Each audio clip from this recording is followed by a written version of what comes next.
Kia ora and welcome back to episode 12. Wow. 12 of the Two That Starkers and podcast. feels like a milestone. I know it's sort of round numbers. You get to 10, you go, oh, we made it to 10. But 12 feels cool. I like the number 12. 12 feels good. Feels good on me. So, episode 12 is, it's about this thing called girl dinner. Tell me more, girl.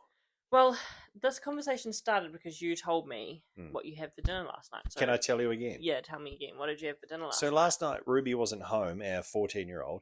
So Alice and I was out later. So I got home and Alice said, have you eaten? I said, no, I haven't. Everyone's like, well, okay, great backstory. Just to give some context. For those listening, we are really massive context people. We can't move past anything until context. So. And Alice and Tamana Heda, so Taylor's partner Tamana Heda and my wife Alice and Taylor's mum Alice. Jesus, here we go again. See, I'm off on another 10. Anyway, they hate because they got ADHD and they're just like, get to the point. They're like, stop yapping. Shut up. Anyway, what was I talking about? Girl dinner. Girl dinner. Anyway, guess what we had for tea? Alice goes, have you had eaten? I went, nah. She goes, all right, we'll just have some toast. Yum. So I had toast. It was 4 pieces of toast, of Vogel's, with Vegemite and cheese. She had honey on hers. Yeah, in Vegemite and cheese. Oh, I know. You're I know. rich. But I slice it real thin so you don't even know what's on there. And I had butter. Oh. Look at me. Whoa, whoa, whoa. That's where all the money goes when you buy a hoodie. And then I was rifling through I went back for another piece because the 4 wasn't enough. And I was rifling like a crazed raccoon through the the freezer, looking for more bread. And I stumbled across hash browns that Ruby had. So I put hash browns in the air fryer and I had those. And it was delicious. It was one of the best meals I've ever had. So your dinner consisted of 4 pieces of Vogel's toast with butter, cheese, and Marmite.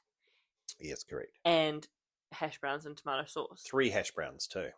Well, see, and then I said to you, you had girl dinner. Yeah, and I was like, what? No, I'm a man. I had just 8 toast. What's girl dinner? Because I like to do that when money is away. Like, I'll make myself like a little platter, and maybe I'll have just like I'll dig around in the freezer too, and I might find like one of those like chicken patties, and I'll just cut that up, and I'll just have like And people call that girl dinner. It's just like the most weirdest things because girls will just eat random stuff when their partners are away because they're going, oh, I love having a meal that doesn't have to have a protein. So is this, am I assuming that this is like, they'd always be the one cooking generally? So they're just like, can't be bothered, I'm just going to have something simple? Yeah, well, I think so. I think that's where it's branched from. But it's just funny because then online, like if you looked up girl dinner, it would just be like random charcuterie boards. And some people have like, I love a chicken nuggets and like cheese sticks, and pickles, and that's their girl dinner. Like it's just whatever you can find, and you just it's basically just a charcuterie board, but not a well put together charcuterie board, a really random one. It's like I've got problems charcuterie board. So if somebody walked in on you, they'll be like, what are you eating? They'll be like, what are you doing? Like pickles and chicken nuggets. What a random combo. Yeah, but delicious. But delicious. I feel like that now. That's basically girl dinner. It's just random combinations of things.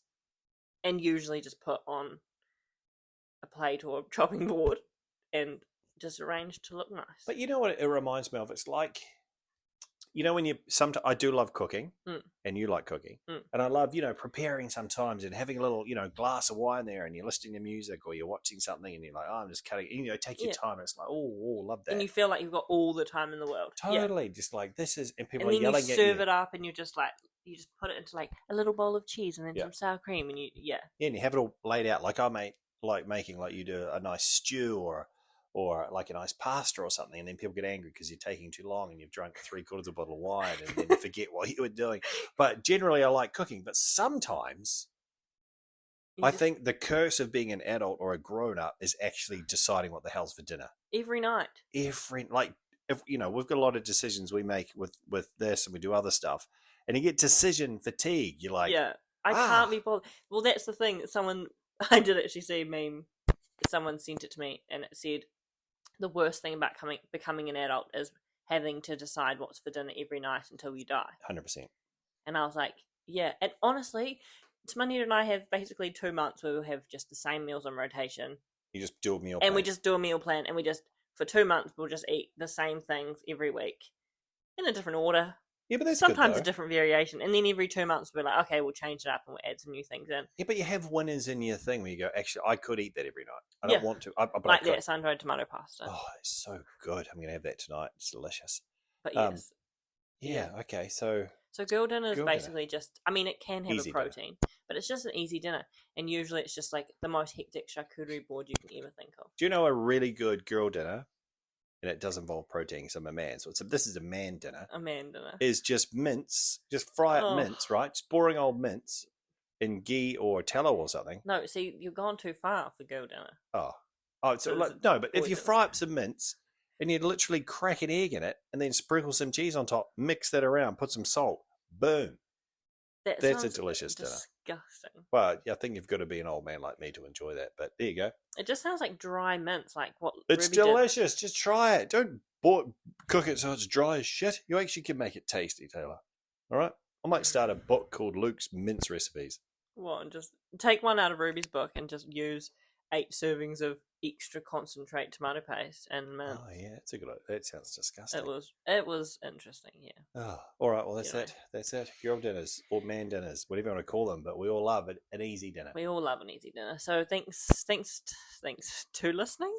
Thanks to listening. Thanks to listening. ChooseSarcasm.co.nz if you could go on there and buy a hoodie or a crew or something. It's getting cold and we need to buy cheese. Yeah, and butter. God bless.